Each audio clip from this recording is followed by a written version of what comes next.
when we look at folks who are coming in my office who have an anxiety disorder or anxiety issues, first thing we're working on is balancing blood sugar. So we're taking out the added sugars, and then we're adding in protein every 3 hours. And this is accomplishing two things. One, it's giving them the building blocks they need to make their neurotransmitters, right? That's breaking down into its smallest part, the aminos, and then the body's reconstructing it into neurotransmitters using your good belly bacteria and your vitamins and minerals.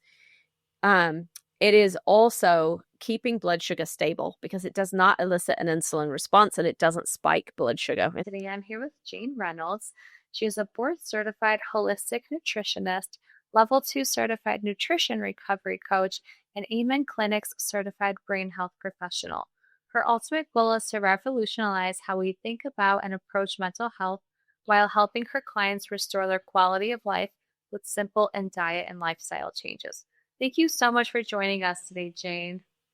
Hey, you're very welcome. I'm so glad to be here. Thank you for having me on your show. I appreciate it.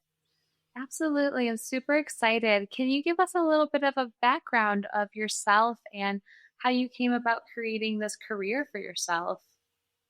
Yeah, absolutely. I think for a lot of us who start these journeys, it really comes out of some difficulty that we've been through, right? And it's a kind of a trite saying now, but they've been through this mess. It's become our message. And I struggled with depression and anxiety very seriously for about 7 years. It was triggered by an E. coli infection after the birth of my first daughter. And I didn't know it at the time, but the treatments, 7 bags of antibiotics over the course of 3 days in the hospital, just decimated my good gut bacteria.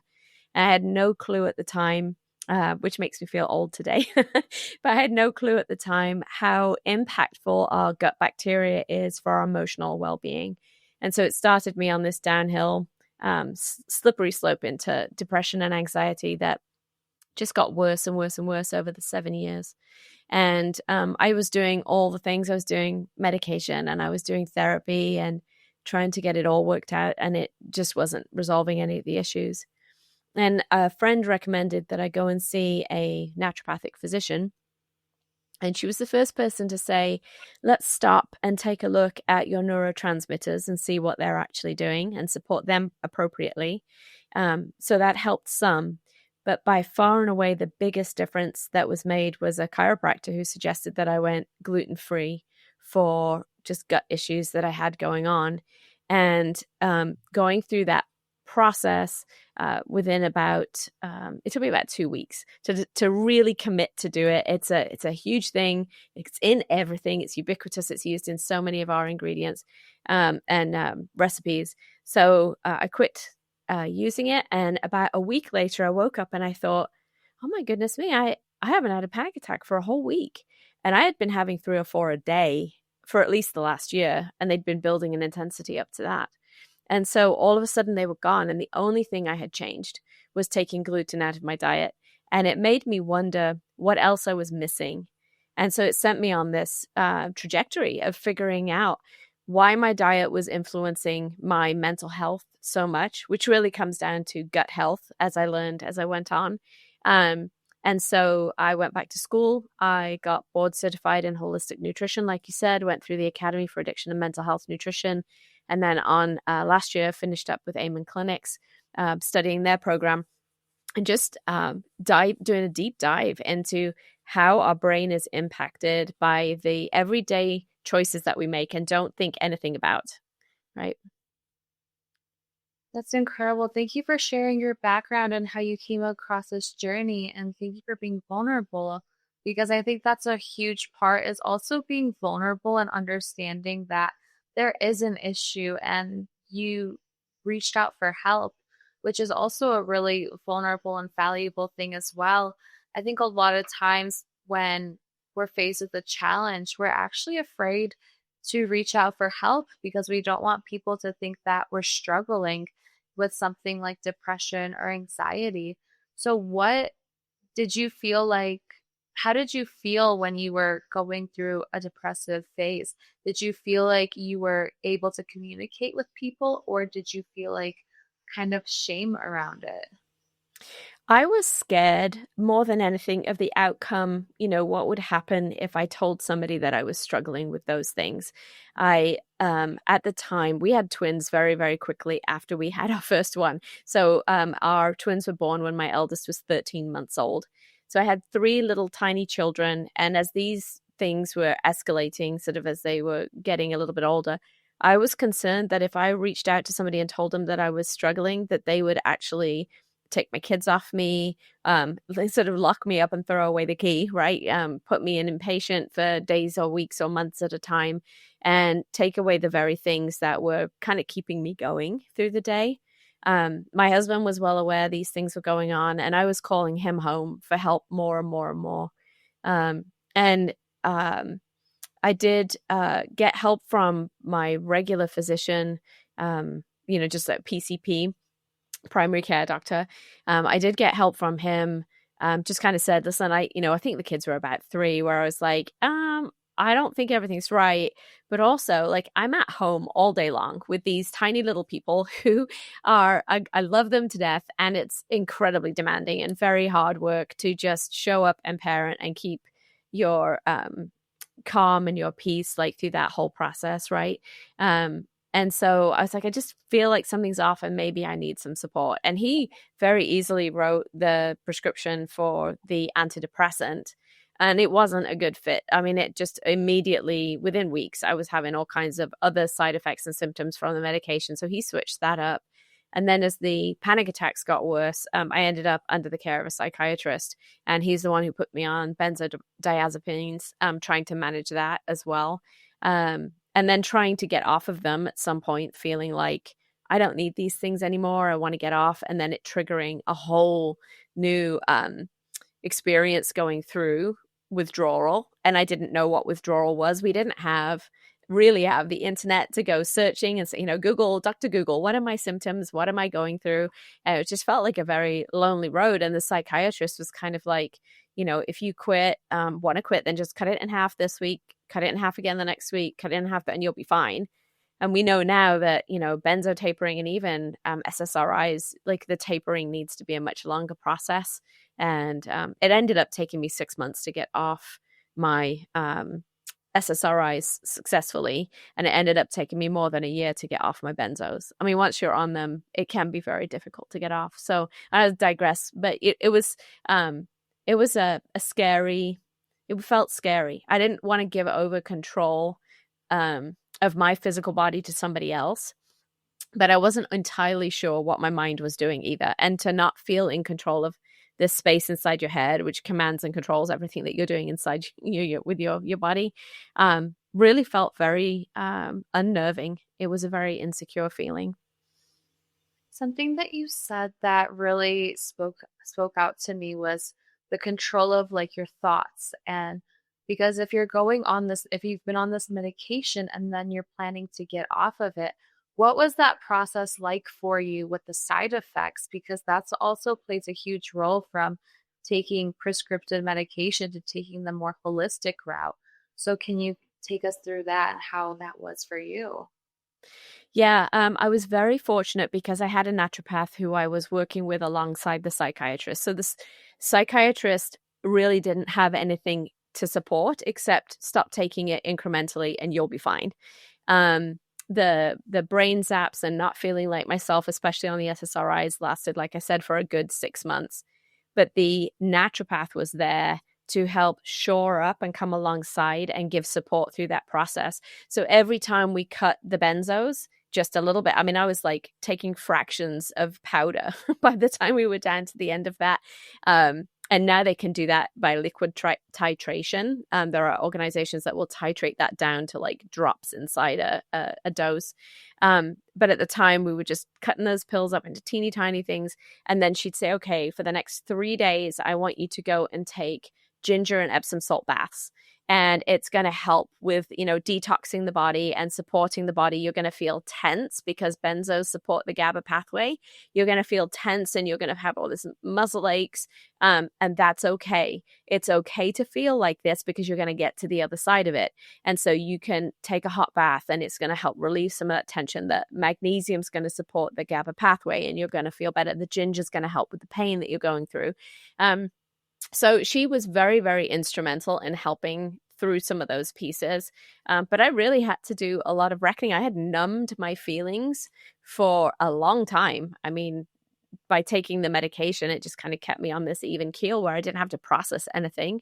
And so I had to really learn how to be okay with feeling emotional about things and expressing those emotions or expressing when I was struggling and not having my husband feeling like I was falling to bits all over again, So it was definitely a process, but I would highly recommend if anybody wants to do that, that they have some kind of natural support to come alongside because it makes a huge difference. And now in my training, we understand that you can go through detox. You can do like vitamin C therapy and you can do specific aminos to help compensate for where the medications are dropping off. We can bring some balance in there. And so some of those tools were in place for me too.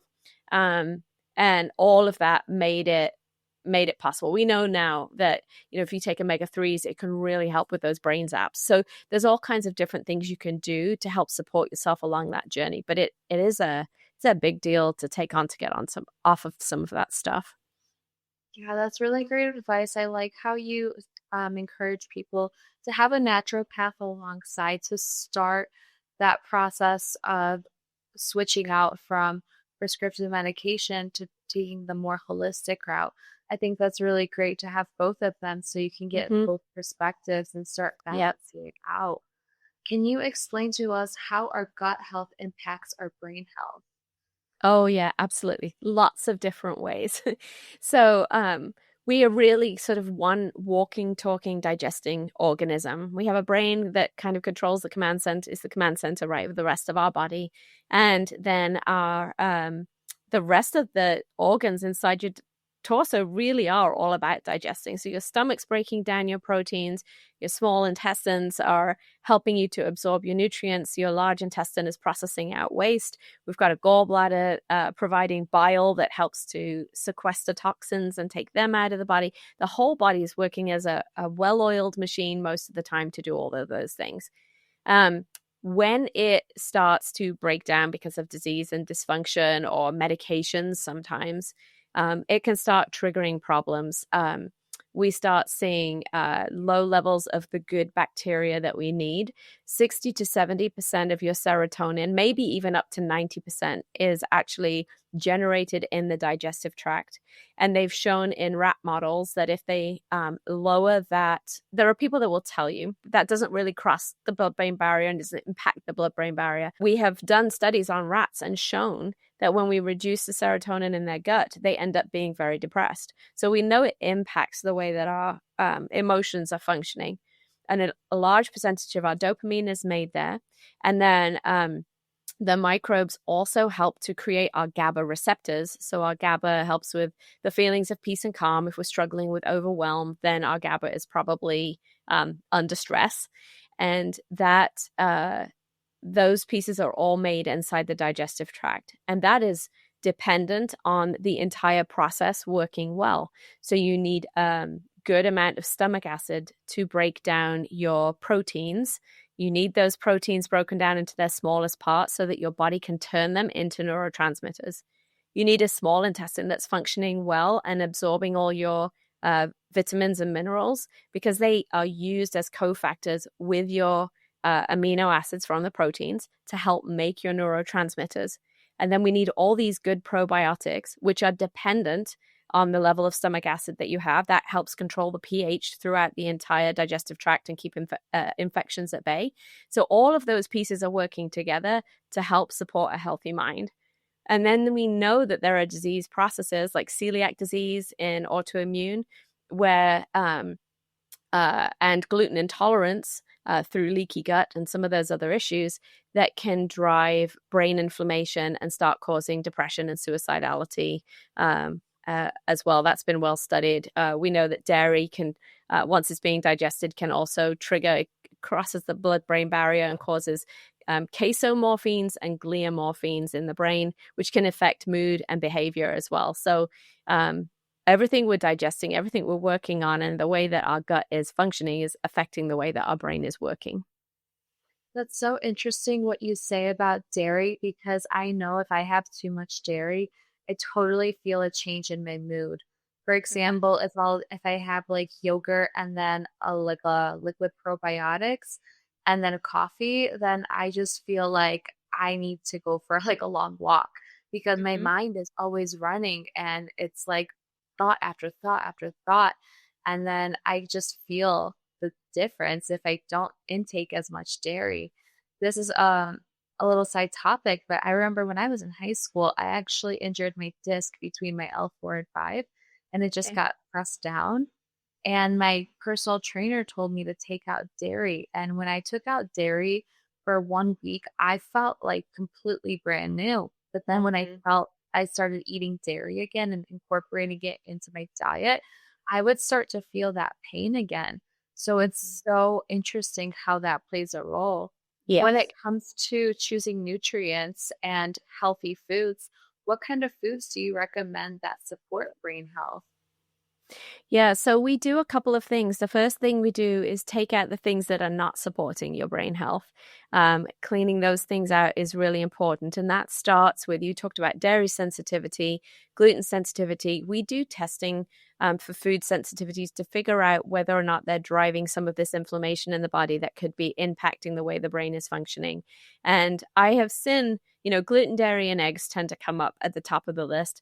But I've seen foods, different nuts and seeds. I've got a client right now that's really dealing with high almond reactivity. So we've taken almonds out to give his body a rest. We're working on including and cycling through some different nuts and seeds. I just gave them a list yesterday of, you can't do almonds, but you can do walnuts, pecans, macadamia nuts, hazelnuts. Like, you have so many options. You don't have to just walk away from nuts altogether. So we're working on figuring out the things that might be causing inflammation. And that also includes our ultra processed foods. There's an awful lot of dialogue about that in world news and, health articles and journals anywhere. When we are trusting somebody else to create our foods and put them in these packages and freezers, they're often high in sodium, unhealthy fats. The foods that are up and down our center aisles in the grocery store are made largely from 12 different plants and I think 3 to 5 different animal species. And that's it. That's all we've got in our diet. And we really need a lot of variety in order to feed these good bacteria. So when we're shopping up and down the center aisles, whether you pick up, dropping brand names, but if you pick up Cheez-Its or you pick up Doritos, they're essentially the same ingredients. They've just been chemically formulated in a different way to make a different product. But it's all wheat, dairy, gluten, soy, sugar, right? These are the things that are in most of those center aisle products. So we get people shopping the perimeter of the store, taking out the prepackaged things as much as possible. Sometimes that's still necessary when you want pasta. You can have pasta, but we figure out which ones maybe are the best gluten-free flavored ones, that you can have without feeling like you're eating cardboard for dinner. We're not about creating this sense of deprivation and feeling like you're missing out, but getting to the place where you are enjoying these rich flavors and knowing that what you're putting in is nourishing your bodies. And then we take a look at if I have somebody coming into my office, we talk a lot about where they're at emotionally.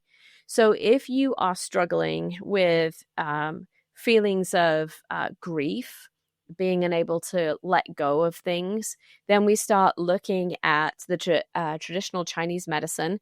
And in that system, they have something called the 5-element perspective.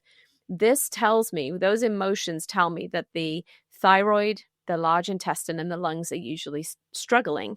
Well, there are nutrients that specifically help support the lungs, the large intestine, and the thyroid. So we look at which ones of those do we need to include. Where can we find L-glutamine to help the large intestine naturally in our diets and include those foods? Where can we find cysteine to help our bodies make N-acetylcysteine to help support the lungs? So we're looking for our specific foods that help us then to find health and healing in every organ of the body, because all of those organs are also impacting the way that our brain is functioning. Yeah, that's all great. You talked a little bit about inflammation earlier. Is there a correlation between mental health and inflammation? And if so, how do those play a role? Yeah, absolutely. Inflammation, I think, is one of the biggest drivers under most of our chronic health conditions that we're dealing with today. And it's the body's natural mechanism to bring healing.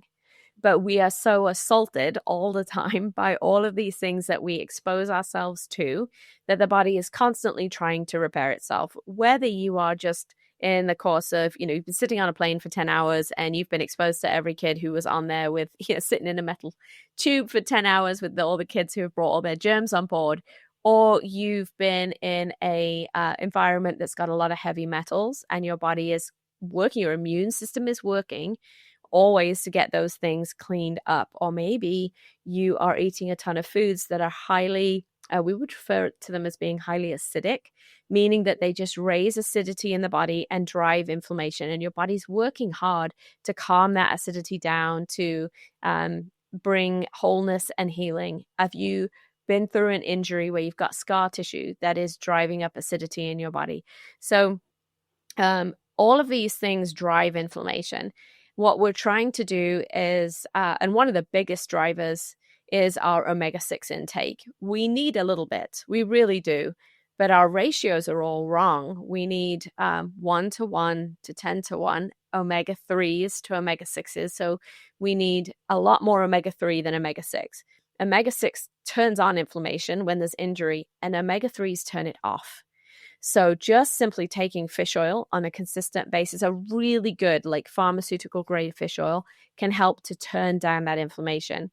And then removing those sources that are constantly causing us injury, whether we're ingesting them or exposed to them in our environments, also helps to reduce that inflammation as well. Anything we can do to do that is going to set us up for health and wellness in the long run, and to allow the brain to recover, because that does get inflamed and that does trigger a lot of health problems for people. When it comes to testing brain health, what are some tests that you recommend that people can do to make sure their brain health is in line and it's working for the best for them instead of working against them? Yeah, we do the delayed food sensitivity testing, obviously, just to make sure that everything that they've got going in is supporting their health. I run complete set of lab panels through Rupa Health. It will get a CBC and a CMP, a lipid panel to see where their cholesterol levels are at, because too low cholesterol can impact how your brain is functioning. We look at nutritional deficiencies too. We will pull up copper and zinc, because copper to zinc ratios, high levels of copper can drive depression. Low levels of zinc can also cause that, and they work in a teeter-totter balance with one another. We'll look at iron levels. That impacts how our thyroid functions and our energy throughout the day. We look at B vitamins, because they are so crucial. Vitamin B6 is used by nearly every neurotransmitter pathway to help make your neurotransmitters. So if you're low in B6, then you are going to struggle. Or if you have genetic abnormalities like MTHFR, where you don't methylate your B vitamins very well, you're going to end up struggling with depression and anxiety more than likely. So we look at all of those basic nutrients. And then the other tests that I like to look at is, I have a couple of different ones. It depends who's in my office and what they have going on. But we generally take a look at gut health in some form. I will either do an organic acid test, which looks at some of the gut bacteria, or we might do, Doctor's Data has a very comprehensive like gut microbiome testing that we can look at and see, are you overwhelmed with the bad guys? Do you have enough of the good guys? Do you have a lot of like secretory IgA inflammation going on in the small and large intestine, because that is going to drive inflammation throughout the body and reduce your neurotransmitter effectivity. So we're looking at those, really is kind of where we go. And then we do symptomology testing too, just quizzes like these are the serotonin deficiencies. Like, where do you feel like you score on a scale of 0 to 10, with 0 being I never have these symptoms, to 10 being I'm the most anxious, irritable, OCD, insomniac that you've ever met, right? So we're looking at those different symptoms because they tell us where your neurotransmitter balance is likely to be at. And that allows us to bring in specific nutrients to help support that and shore you up. Wow, that's great. Do you mainly work with patients in person, or do you do virtual as well? Is that an option? Yep, I can do virtual as well. It makes it easier, I think, these days. I think there was a lot that came out of COVID, and some of it was not so good, and some of it was good. And getting healthcare providers online was one of the better things that came out of it. It makes it convenient and easy for people to get the help they need. That's incredible. Thank you. So here's a topic that I don't think is talked about enough. Is there a difference between buying and eating organic foods versus non-organic foods? And do they play a role in your overall function of your body? Yeah, so I am a huge believer in organic. It is one of the things that in school was pressed home to us over and over and over again. And the biggest piece that stood out to me was that when we put these chemicals on our food, they are designed to kill a bug. And they do that by interfering with the way that the brain communicates with the heart and lungs. We have this thing, we have these neurons, we have a synaptic cleft in between the two of them, and information is supposed to be jumping from one to the other. And there are systems and mechanisms in place that the pesticides are designed to keep this space completely blocked up so that information cannot get across these gaps. They're called acetylcholase esterase inhibitors. So we've got this enzyme, this esterase enzyme that cleans up this space, and it stops that enzyme from being broken down so that all this stuff builds up and you can't get the information across the neurons. So I just looked at that and thought, if you're dealing with depression and you don't have enough of these neurotransmitters to begin with, and now we're interrupting the way that these are trying to function across the body and communicate across the brain, then we really would just be in our best interest to avoid those organophosphates as much as we possibly can, right? Especially when we're dealing with depression and anxiety. Now, I think they don't do us a whole lot of good. Like I said, they're designed to stop a bug's heart and lungs from working. And we're getting minuscule doses of these from our conventional produce, but that builds up over time. I don't know that we've ever had a season in our lives, perhaps from the 40s and 50s on, right to today, where we've had so many chemicals in our foods, and we're just running this giant, colossal, universal experiment to figure out whether or not that really makes us sick. And we've got an uptick in cancers and, heart disease and all of these things. And there's been a lot of studies out of Europe showing the danger. They won't put half the chemicals that we put on our foods in the US. They will not put on their foods in Europe. Part of the pushback, I saw a thing the other day where EU was in a big old fight with the US right now because Donald Trump's tariffs and all the things, but he wants to export, right? He's like, I want to export our chicken, our beef, and our pork to Europe. And they're saying, we don't want it. You have put all kinds of things all over it, and we don't want it. We don't want your chlorinated bathed chicken. We don't want your GMO-fed animals. We want to stick with what we're doing here, which is a far more natural husbandry situation. And the products over there are a whole lot cleaner. They won't allow those chemicals in the UK and in the EU. So I think there's a lot of things that get by here that we're just then told And it becomes a bit conspiratorial, but like, it's okay if you get sick because we've got all the medicine you need and you've got insurance to cover you to pay for the medicine that you need. And so it's just this one big unhealthy cycle. And we're not working hard enough to, although I think that's beginning to shift and change, to say, how can we fundamentally shift and change what we're putting in our bodies so that we stay healthy for longer? And there's a big push. I just got back from the UK, so this is like all fresh in my mind.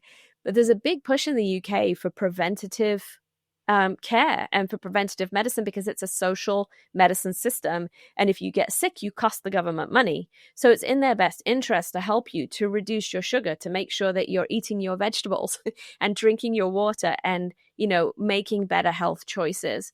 So yeah, I think, yes, to answer your question, there's a really long answer, but organics make a really big difference and it's expensive, but you are either paying in one place or another. You're either paying at the grocery store or you're going to pay at the doctor's office. And there's just, pick your poison. Where would you rather spend your money?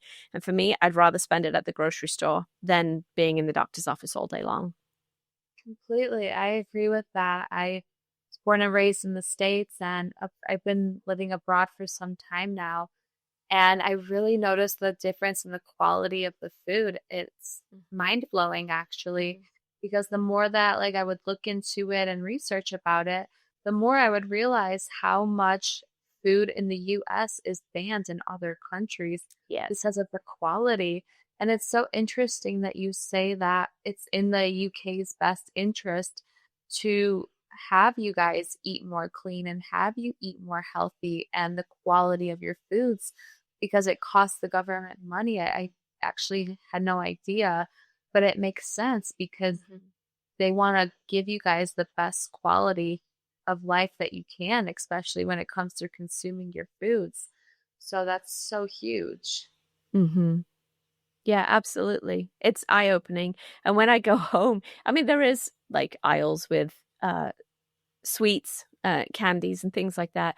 But even if you pull those off the shelf and have a good look at them, the red candy is colored with beets and the green candy is colored with spinach. It's not, you can't, all the E numbers and all of those colorings, they're just not present in the, as present for sure in any of those foods. And there was a section on Good Morning Britain just before I left. I saw it popped up on my feed.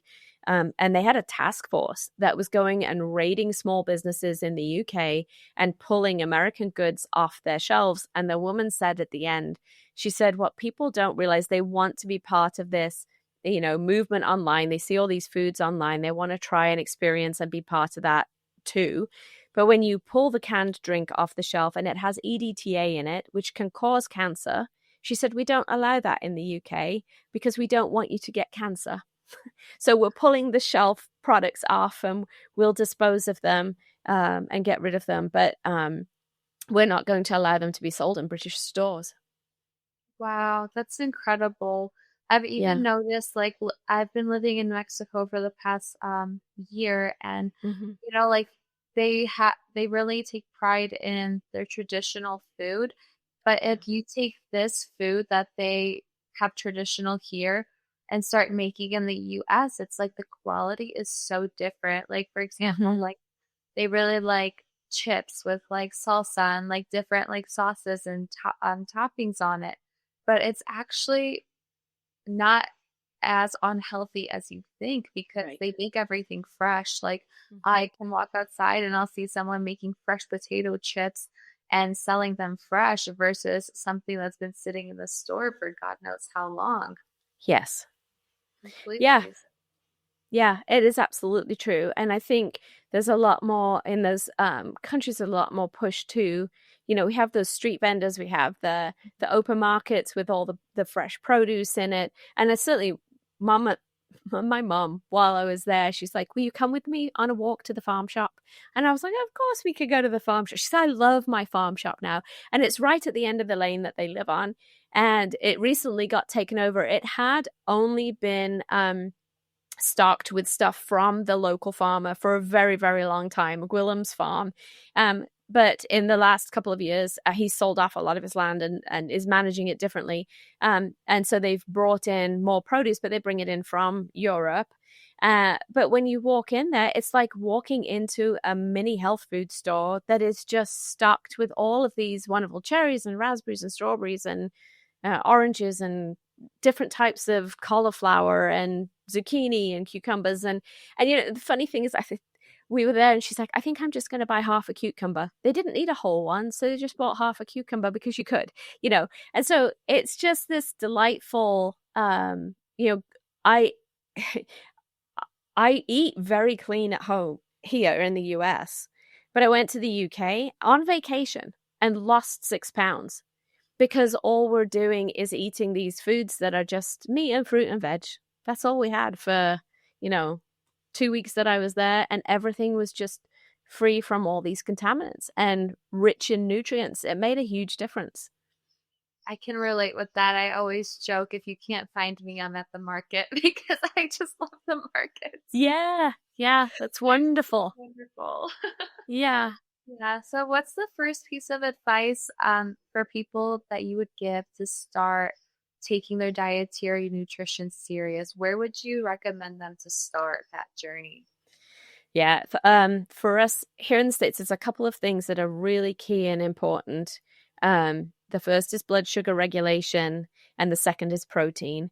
And both of those kind of go hand in hand. So we're working on reducing added sugars and keeping them down to 8 grams, as close to 8 grams or less as you can manage in a day. It's not easy. I love Aloha protein bars. They have 7 grams of added sugar in them. So, you know, that's my treat for the day, and maybe a handful of dark chocolate chips, right? But we're working on getting those added sugars down. So if you start looking at some of our, if you go to Dutch Bros and go and get a drink from there, you might be having as much as like 130 grams of added sugar just in one drink. It's a cup of sugar in one drink. It's so much sugar. So we're working on cutting that down so that your body and brain are not going through these yo-yo highs and lows. And the reason that's so important is because when your blood sugar drops rapidly, which could be, I believe it's 30 points over the course of 6 hours. And I've seen clients drop that 30 points in half an hour to an hour because their insulin's in overdrive because they've had all of this sugar.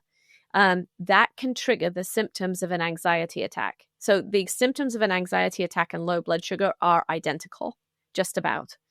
And so when we look at folks who are coming in my office who have an anxiety disorder or anxiety issues, first thing we're working on is balancing blood sugar.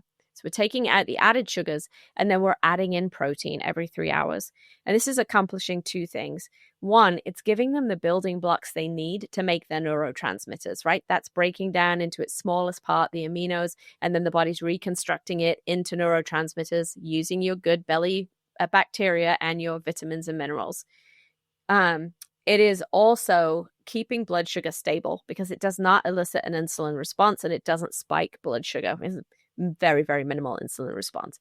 So it's keeping everything nice and steady throughout the day instead of these high highs and low lows and high highs and low lows. And that was one of the final keys for me when I was figuring these pieces out. I would go to the gym and I would end up having a panic attack. I'd be like, what the heck has caused that? And it's because I was working out, and when you work out, your insulin kicks in and it lowers your blood sugar, which is wonderful. Like if you go for a walk after your dinner, then it helps to regulate your blood sugar. But when you work out and you haven't really had anything to eat for the last few hours, then it can drive your blood sugar too low and cause these symptoms of a panic attack. So we're working on keeping that nice and steady throughout the day by doing those two things. Wow, that's really great advice. Thank you for sharing that. I guess I've never really thought about like the blood sugar and how that can play such a role. Can you explain how that connects with the mental health and how they're connected as well? The blood sugar and the mental health piece. Yeah. Yeah, it plays such a huge role because the front part of the brain likes to use glucose for fuel. And so this is the part of the brain that helps you to think through rationally and make really smart, wise decisions. There is really something to be said for becoming hangry. When we get really hungry and we get really irritable, it's because our blood sugar is too low and this front part of our brain is offline and it's not thinking rationally about the decisions it needs to make. This is major in our addiction issues in our community. Their blood sugar has dropped, their brains are offline, and they are not able to they're not able to manage their sobriety tools anymore because they don't have enough willpower, because their brain is hungry and it's looking for the nearest quick fix that's going to make them feel better and even keeled, which is what they might be addicted to. So by providing the body with protein consistently throughout the day, you actually help to manage this from going too high and too low. And if you ever fed a kid a donut and then just watch them like bounce off the walls and have so much energy, and then the crash is coming, and it's usually followed by a lot of tears. We aren't much better as adults, right? We're giant 4-year-olds walking around in adult bodies whose brains are crashing when they don't have enough fuel. So that dysregulation sends the body into a little bit of panic, triggering the anxiety, makes us hangry, irritable, and does not allow us to use executive reasoning and function to make smart decisions about the things that we're doing. So my teacher once told the story of somebody that she had in her office who was dealing with sex addiction, and showed up in her office having fallen off the wagon again, ended up back at some girly bar somewhere drinking and watching the women dance. And he was just disgusted with himself. He was so upset that he had done that. And she asked him, she was so great. She just said, "Can you tell me the last time that you ate?" And he said, "Well, they changed my schedule and I forgot to eat breakfast. And then I had to work through lunch because we were so busy. And 4 p.m. he's on his way home, not making rational decisions because he's hungry." So when we get the protein in on a consistent basis, it can help prevent some of those addiction relapses as well, just by keeping the brain fed with what it needs. Yeah, that's super important, especially like sometimes when people like ask me a question, I'm like, I actually just haven't eaten yet. So like we're just Yeah. not going to talk about this. I'll get back to you after I Yes. eat. 'Cause the answers and decisions are so different on empty stomach Yeah. versus not empty. When it comes to protein intake, a lot of times it can be through foods itself, like a type of meat or some kind of vegetables. But what if somebody doesn't have time to have a protein-based meal? What's your opinion on protein powders? Go for it. Yeah. Yeah. If we've done your delayed food sensitivity testing, we can tell you whether or not dairy or egg-based proteins are really going to be beneficial for you, because they might not be. And then we might need to figure out a different way to get that protein in. So we might want to do there are lots of vegan options. I don't love soy in the US because it is so highly genetically modified. But if you can tolerate it, then get organic and don't overdo it. Don't do loads of it because it can really impact the way that your thyroid's functioning. Um, so we're looking at like pea protein and pumpkin seed protein. These types of things are easily, readily available to be found online. The only caution with some of those smoothies and the protein shakes is that they can end up inadvertently being exceedingly high in sugar. You throw in a banana, you throw in some mango, you throw in some strawberries because, you want it to taste good. And then maybe you're adding milk, which is naturally quite high in sugars. Or I see people doing this. Oh, I put oat milk in it. Oat milk is one of the sweetest non-dairy milks out there, really high in carbohydrates. And then you're ending up just basically drinking your sugars, and there is no way for your body to slow down how that's being taken up by your bloodstream. So when we eat a whole piece of fruit, it's got fiber, we take time, we chew it up, we break it down, it has to be broken down in the stomach. When you've run it through a blender and you just drink it, all of that work is already done and it just hits the body and the bloodstream very, very quickly. So anything you can do to keep that sugar level down is better. And you can just have sometimes this like pre-made. I know Huel has one and Orgain has one that just these pre-made lower carbohydrate protein drinks that don't have so many added sugars in them. My other pet peeve with the pre-made ones that I ask people to watch out for is a lot of them have erythritol in them as a sweetener, and erythritol can do a number on the gut. It really can do a lot of damage. There was a study that came out a couple of years ago connecting erythritol with heart disease and heart attacks. I'm like, this is not a great sweetener to add to your thing. So stick to stevia and monk fruit in your sweeteners if you're going to go the protein powder or shake route. Yeah. Those are all really great tips. Do you have a preference on plant protein versus non-plant protein, like the dairy kind? Yeah. When I this it might be a little bit controversial, but my favorite place to get protein is meat. It really is. It's a complete protein. Your body knows what to do with it. It knows how to break it down for the most part, as long as you've got a pretty robust, healthy digestive system. Blood type A, people with blood type A tend to have a more of a natural aversion to meats because they have lower stomach acid naturally. So their body knows it doesn't break them down particularly well. But it's the most easily utilized and absorbed by your body. And then the other piece, which is critical for mental health, is vitamin B12. And that exists pretty much solely. It's created in the digestive tract when you're breaking down meats. And if you're on a vegan or vegetarian diet, then you are often low in B12, and that's crucial for your mental health. So if you decide to go that route, I've got a friend who is a bodybuilder and a vegan and is built like a brick outhouse. The guy is a monster. Like, he's huge. Like, he's not lacking protein, but he's really, really smart, and he supplements with B12 and his multi, to make up for pieces that he might be missing. Wow. That's all great advice. Thank you so much, Jayne. Yeah. Well, before we go ahead and wrap things up, what does it mean for you to be nourished inside out? Oh, I think when I came across the title of your podcast, I was like, that is so perfect. Because what we put into our bodies, like, I feel like we should be like the flamingo, right? If you see a flamingo or even a salmon, the reason that they're the color that they are is because of the food that they eat. It's got these red pigments in it, and that makes it out to every part of the exterior of the flamingo.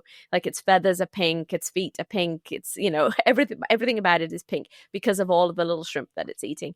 So that's how I feel about our nutrients. When we get nourished well from the inside out, when we're eating well to fuel our bodies, our brains, and our mental health, we should be glowing. Like, we should be showing up with joy. Like, it should show on every part of us. Like, we should be springing into life because it's just feeding us. And we've somehow come to this conclusion that, like, eat and sleep and drink are these luxuries in life that we can get away with not doing. But it's not true. They're like foundational and fundamental for us to have health and well-being.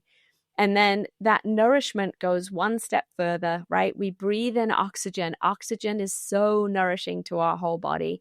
And then we have a heart that is receptive and welcome to love. That nourishes us from the inside out as well. So all of these different pieces are so crucial for us to be able to show up with joy and with delight and with passion for our days, and to be effective, wonderful human beings on the planet. And it all begins with the choices that we're making every day to nourish ourselves from the inside out. That's beautifully said. Thank you. So Yeah. please tell us, where can people find you and where can they support you? Yeah, so you can find me. My website is sycamoreandsagenutrition.com, like the tree in the bush, sycamore and sage. And I have a bit.ly link that is chat with Jayne, and chat with Jayne is all uppercase for the first letters. So capital CHAT and then capital WITH. And then Jayne has a Y in it. So capital JAYNE. I feel like I made that way more complicated than it needed to be. But there's a contact page on my website too that'll get you to me as well. Awesome. I will have all of that linked down in the show notes below so people can stay in touch. Thank you for joining us today, Thank Jayne. you. Yes, you're very welcome. Thank you so much for having me.